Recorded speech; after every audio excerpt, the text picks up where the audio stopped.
ದೇವಾಲಯವಾಗಲಿ ನಮಗೆ ಬೇಡ. ಬೇಡ.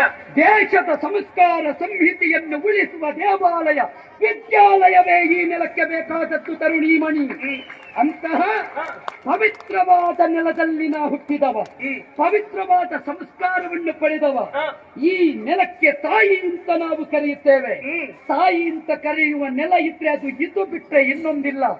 ಆದ್ದರಿಂದ ಮಾತೃ ಗರ್ಭ ನಮಗೆ ದೇಶ ಪ್ರೇಮವನ್ನು ಕಲಿಸಿದೆ ಬಿಟ್ರೆ ದೇಶದ್ರೋಹವನ್ನು ಕಲಿಸಲಿಲ್ಲ.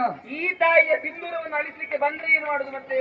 ಆ ತಾಯಿಯ ಸಿಂಧೂರವನ್ನು ಒರೆಸುತ್ತೇನೆ ಅಂತ ಬಂದ್ರೆ ಈ ನೆಲದ ಒಬ್ಬಳು ಹೆಣ್ಣಿನ ಸಿಂಧೂರ ಒರೆಸಿದ್ರೆ ವೈರಿಗಳ ಸಾವಿರ ಸಾವಿರ ಮಡದಿಯರ ಸಿಂಧೂರ ಅಳಿಸುವುದಕ್ಕೆ ಬದ್ಧರಾಗಿ ನಿಂತವರು ನಾವೆಲ್ಲ. ಆದ್ದರಿಂದ ಒಬ್ಬ ಸುಹಾಸ ಬೀರುವವ ಹೋಗಿರಬಹುದು, ಆದರೆ ಪ್ರತಿಯೊಬ್ಬರ ಅಂತರಂಗದಲ್ಲಿ ಮಂದಾಸ ಬೀರಿಸುವ ಸಾವಿರ ಸಾವಿರ ಸುಹಾಸರು ಮತ್ತೆ ಹುಟ್ಟಿ ಬರುವ ನೆಲವಿದು ಕನ್ನೆ. ಅಂತಹ ಪವಿತ್ರವಾದಂತಹ ನೆಲದಲ್ಲಿ ಜನ್ಮವೆತ್ತು ಬಂದವರು ನಾವು. ಆ ನಿಟ್ಟಿನಿಂದ ಹೇಳ್ತಾ ಇದ್ದೇನೆ, ಮಂದಹಾಸ ಬೀರುವ ಆನಂದವನ್ನು ಒದಗಿಸುವ ಕನ್ಯಾಮಣಿಯಾದ ನೀ ಯಾರು?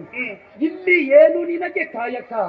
ಅಪ್ಪ ಅಮ್ಮ ಊರು ಉದ್ದೇಶ ವಿಸ್ತರಿಸುವೆಯಾ?